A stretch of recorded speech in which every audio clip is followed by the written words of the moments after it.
राधे राधे, जय जय श्री राधे श्याम। अब एक प्रश्न है कि आप भगवान नाम की इतनी महिमा है ग्रंथों में, हाँ, कुछ ज़्यादा ही लग रही है। इतना भगवान नाम का फ़ायदा नहीं है जितना महिमा बता दी गई है, ठीक है। और दूसरा, बार बार बोला जा रहा है कि नाम का जाप करने से ये हो जाएगा, नाम जाप से ये हो जाएगा, नाम जाप से भगवान प्रकट हो जाएंगे। तो उन्होंने बोला ऐसे गुड़ गुड़ गुड़ गुड़ बोलने से क्या मुंह में चीनी की मिठास आ जाएगी, या अग्नि अग्नि नाम लेने से मुंह में अग्नि प्रकट हो जाएगी।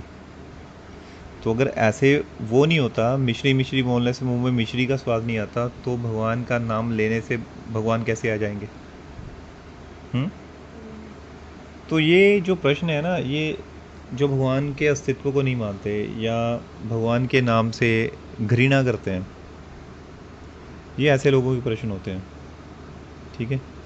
अब पहले तो बात ये समझने वाली है, गुड़ या मिश्री, ठीक है, या अग्नि, ये माइक वस्तु है या आध्यात्मिक वस्तु है?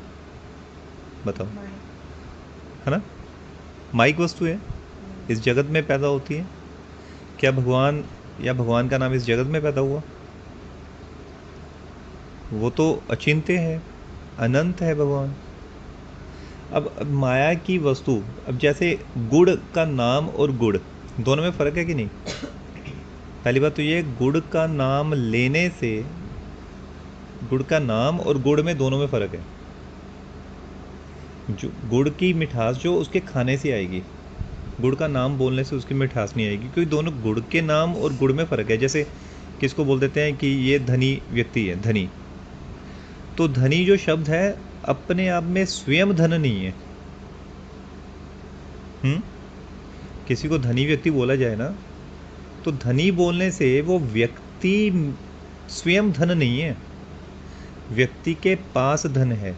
व्यक्ति तो नहीं है ना धनी, व्यक्ति धन तो नहीं है, उसका नाम धनी है, ठीक है। ऐसे गुड़, गुड़ जो शब्द है, उस शब्द में मिठास नहीं है। और वैसे भी ये जो, जब संसार नष्ट होता है तो गुड़ भी नष्ट हो जाता है, माइक वस्तु है ना।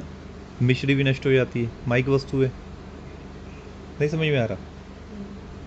हाँ, माइक वस्तु है कि नहीं? लेकिन भगवान का नाम माइक वस्तु नहीं है, वो इस माया का वस्तु, माया से प्रकट हुई वस्तु नहीं है, पहली बात तो ये, ठीक है। उसी प्रकार जब अग्नि अग्नि बोलते हैं तो मुंह में अग्नि प्रकट नहीं होती, लेकिन भगवान भगवान भगवान का जब नाम बोलते हैं तो वो प्रकट हो जाता है, क्योंकि भगवान में और भगवान के नाम में कोई फर्क नहीं है, कोई अंतर नहीं है, इसलिए। जैसे एक और उदाहरण देता हूँ, जैसे एक माई का उदाहरण देता हूँ, क्योंकि गुड़ में जो है सुकृति नहीं है, पहली बात तो ये है, ठीक है। गुड़ में सुकृति कहने का मतलब, आप आवाज़ लगाओ तो वहाँ पे गुड़ की बोरी पड़ी है, वहाँ पे उसके अंदर गुड़ की बोरी के अंदर ढेले पड़े हैं, आप आवाज़ लगाओगे, क्या गुड़ उठ के खड़ा हो जाएगा? मिश्री मिश्री मिश्री बोलो तो क्या मिश्री उठ के खड़ी हो जाएगी? हाँ, नहीं। नहीं होगी ना। क्यों? सुकृति है क्या उसमें? अब इसको माइक उदाहरण से लेते हैं। अब व्यक्ति है, ठीक है, उसको पेन है या ज्वर से पीड़ित है, अब उसको सुला दिया, सो गया। अब निद्रा में उसको सारे दुख भूल गए, ज्वर का दुख भी भूल गया, कोई पीड़ा का दुख भी भूल गया। लेकिन जैसे ही आप उसको नाम से पुकारते हो ना, वो एकदम जागृत अवस्था में आ जाता है, उठ जाता है ना एकदम नाम पुकारने से। जबकि उसके बगल में कोई है, उसका नाम लोगे, लेकिन वो आराम से सोया हुआ है, वो जिसका नाम पुकारा है वो उठ जाता है ना। ये तो है माइक उदाहरण, लेकिन वो उठ गया, उसके कानों में आवाज़ गई, तब उठता है वो। अब दूसरे कमरे में बैठे हो, है ना, और दूसरे कमरे में वो व्यक्ति सोया हुआ है, अब बुलाओगे मुकेश मुकेश मुकेश, जब तक उसके कानों में आवाज़ नहीं जाएगी तब तक वो उठ नहीं सकता। अच्छा, उठेगा भी क्यों? क्योंकि उसके कानों में आवाज़ जाएगी तब उठेगा, क्योंकि उसमें सुकृति है। सही है कि नहीं? उठेगा तभी ना जब उसके कानों में आवाज़ जाएगी। वो भी तब उठेगा क्योंकि वो उसमें सुकृति है ना? इसी प्रकार जो भगवान है वो तो कण कण में है। भगवान तो कण कण में है। इस वायु में भगवान है, ठीक है। हवा में कितने सारे सूक्ष्म जीवाणु, उनमें भगवान है। हमारी हमारे हृदय में भगवान है। इवन हमारे हृदय में कितनी सारी रक्त कोशिकाएं हैं जिनको सेल्स बोलते हैं, जो बॉडी में रिपेयर का काम करते हैं, फिर डैमेज होते हैं, है ना। माइक्रोस्कोप में भी वो जीवाणु देखे जाते हैं। इवन उनके अंदर भी आत्मा जो है उसमें भी भगवान रहते हैं। इतने सूक्ष्म है भगवान। तो इसलिए जब हम इस शरीर में भगवान का नाम लेते हैं तो भगवान प्रकट हो जाते हैं, क्योंकि वो तो सूक्ष्म से सूक्ष्म रूप में सुन सकते हैं। भगवान में तो माइक्रो माइक्रो माइक्रो माइक्रो, ठीक है। वो जो स्मॉल, जितना हम माइक्रो स्मॉल बोल देते हैं, उससे भी छोटे, मतलब हमारे जो स्पंदन होता है बोलने का, उससे भी छोटे से वो एक्टिव हो जाते हैं। मतलब उतने से छोटे से स्पर्श से भी वो सुन लेते हैं। मैंने माइक उदाहरण दी कि एक व्यक्ति सो रहा है, वो सब कुछ भूला हुआ है, इवन उसको पेन भी अपनी याद नहीं, लेकिन उसका आवाज़ देते हैं, जैसे उसके कानों में प्रविष्ट करती है हमारी आवाज़, तो एकदम उठ के खड़ा हो जाता है। लेकिन वही अगर दूर से आवाज़ें अगर उसके कानों में ना पहुँचे तो वो उठता नहीं है, उसकी सुकृति जागृत नहीं होती, क्योंकि वो चेतन है इसलिए वो उठता है। गुड़ चेतन नहीं है, इसलिए वो भी, गुड़ अपने आप ही खड़ा नहीं होता। डेड है ना, वो एक सब्जेक्ट है, ऑब्जेक्ट है ना वो चीज़ एक। क्या बोल रहे हो? है ना। इसलिए गुड़ में सुकृति नहीं है, ना तो चेतना है। इसलिए मुंह में गुड़ गुड़ गुड़ गुड़ बोलने से गुड़ की मिठास नहीं आती। लेकिन एक साधारण व्यक्ति में जब चेतना होने की वजह से जब हम उसको साधारणतः आवाज़ देते हैं, उसके कानों में आवाज़ जाती है, तो वो भी उठ के खड़ा हो जाता है, देखना शुरू कर देता है। तो क्या भगवान जो कण कण में है, साधारण व्यक्ति तो तब उठेगा ना जब उसके कानों में आवाज़ जाएगी। अरे भगवान तो कण कण में है। और ये भी बताया गया भगवान के नाम और भगवान में कोई फ़र्क नहीं है, और है भी वो कण कण में। तो आप ये क्यों नहीं सोचते फिर, तो क्या नाम आप लोगे भगवान का, तो भगवान कण कण में है, तो भगवान प्रकट कैसे नहीं होंगे? उसको कहीं से आना थोड़ा ना है भगवान को। आया समझ में भी? भगवान को कहीं से आना थोड़ा ना है, वो तो कहीं से भी प्रकट हो सकते हैं, कहीं से भी। वो जिस धरती पे हम खड़े हैं, उस धरती के अंदर भी चेतना है कि नहीं है? बताओ, पृथ्वी के अंदर चेतना है कि नहीं? कैसे है बताओ, चेतना कैसे है? हम्म अरे माता कहने से चेतना थोड़ा ना होती है। वो तो आपने बोल दिया पृथ्वी माता, लेकिन चेतना कैसे देख सकते हैं? जब आप धरती में बीज बोते हो, उसको पानी देते हो, तो गर्भ धारण करती है कि नहीं? वो प्लांट बनता है कि नहीं? बनता है कि नहीं? फिर उसी धरती को थोड़ा सा नीचे खोदते हो तो जल का स्रोत निकल आता है, और नीचे आप जाते हो तो वहाँ पे सोना चांदी और धातुएं भी निकल आती है। तो चेतना है, चेतना है ना। अब साइंटिस्ट भी बोलते हैं ना, काफ़ी टाइम के बाद तो ये जो जो नीचे खनिज होता है वो ऑयल में भी कन्वर्ट हो जाता है हीट से। काफ़ी चीज़ें ऑयल से भी जो खनिज है वो बन जाते हैं। ऐसे है, इसका मतलब चेतना है धरती में। अगर चेतना है, इसका मतलब धरती में भी भगवान है, क्योंकि भगवान तो चेतना के रूप में सब जगह विद्यमान है। तो फिर ये क्यों मानने में आप भूल करते हो कि भगवान नाम लेने से प्रकट नहीं हो सकते?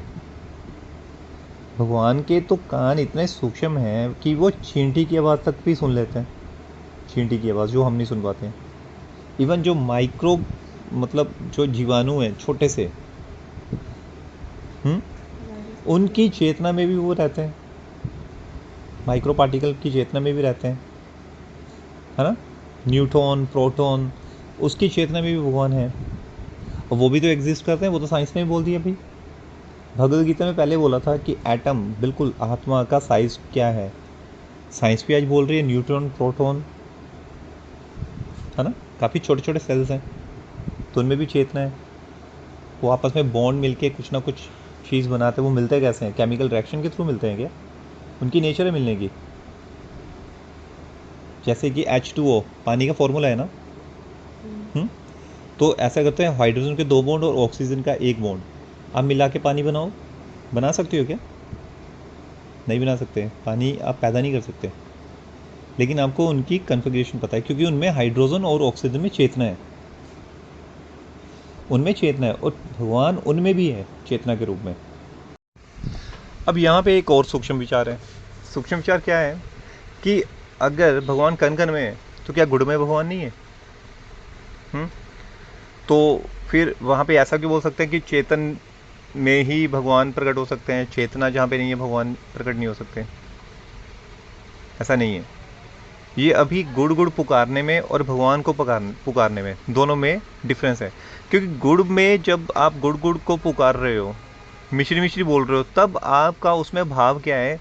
भगवान नहीं है। भगवान जैसे प्रकट नहीं होते, नाम में भगवान नहीं है, इसलिए गुड़ भी प्रकट नहीं हो सकता। गुड़ के साथ आप उदाहरण मिला रहे हो, क्योंकि आप ये मानते हो कि नाम में भगवान प्रकट नहीं हो सकता। इसका मतलब भगवान का अस्तित्व आप नकार रहे हो। तो इसका अर्थ ये है कि भगवान का अस्तित्व आप नकार रहे हो, ठीक है। तो उसको माइक एग्जाम्पल के थ्रू आपको समझाया गया है कि उसमें चेतना है भाई। नाम चेतन है, गुड़ में चेतना नहीं है। लेकिन अगर भगवान का आप अस्तित्व स्वीकार करते हो, तब फिर ये जो उदाहरण है वो बदल जाती है। क्योंकि भगवान का अस्तित्व स्वीकार करने के पश्चात हमें पता है कि कण कण में भगवान है, तो गुड़ में भी भगवान है। तो इसलिए अगर आप गुड़ में अपना भाव ये रखते हो कि गुड़ में भगवान है, तो गुड़ गुड़ बोलने से मिठास आ सकती है, तो वाकई में वो गुड़ गुड़ बोलने से आपके जीवा पे मिठास आ जाएगी, अगर आप उसमें भाव रखोगे कि इसमें भी भगवान है। इसका उदाहरण है प्रहलाद जी का। जब उन्होंने बोला कण कण में भगवान है, तो हिरण्यकशिपु में बोला तो क्या इस खंबे में भी भगवान है? तो उसने बोला, प्रहलाद जी ने, बिल्कुल वो इस खंबे में भी भगवान है, क्योंकि वो तो कण कण में है। भगवान चेतन है, नित्य चेतन है। और अगर चेतन है, तो भगवान की जो शक्ति है माया, वो भी तो चेतन है अपने आप में। वो भी जागृत अवस्था में है, भगवान के अंडर ही कार्य करती है, सोई हुई कार्य नहीं करती। तो उसके द्वारा जो प्रकट जो सृष्टि है, तो वो उसमें चेतना कैसे नहीं होगी? क्योंकि वो कण कण में भगवान होने की वजह से प्रत्येक वस्तु में चेतना है, इसलिए खंबे में भी भगवान है, तो वहां से प्रकट हो गए। तो फिर यहाँ पे इस बात पे यकीन क्यों नहीं किया जाता? अगर भगवान में चेतना है और वो हर जगह विद्यमान है, तो आप अगर कहीं भी विश्व के किसी भी कोने में कुछ ऐसी परिस्थिति में जहाँ पे कोई नहीं है, तो वहाँ पे भगवान का जब नाम आप लेते हो, तो वो नाम में जब आपका वैराग होता है, ठीक है, विरह होता है, आप आर्त भाव से भगवान का रोते हुए नाम लेते हो, तो भगवान का हृदय इतना द्रवित हो जाता है कि वो भगवान आपको दूर रख ही नहीं पाते स्वयं से। वो आपकी एक आवाज़ से भगवान वहाँ पे प्रकट हो जाते हैं। हाँ, आपको रस देना शुरू कर देते हैं, क्योंकि भगवान रस विग्रह हैं। भगवान के नाम में भी वही रस है जो भगवान के दर्शनों में रस है, भगवान की जो वाणी में रस है, भगवान की जो लीलाओं में रस है, भगवान के नाम में भी वही रस है। ठीक है, समझ लगी? तो इसलिए ये जो बोलते हैं कि गुड़ गुड़ बोलने से मुंह में मिठास नहीं आती, अरे वो भौतिक वस्तु है जिसमें चेतना नहीं है, और भगवान नित्य चेतन है, इसलिए उनका आपस में भेद ही रहेगा। राधे राधे।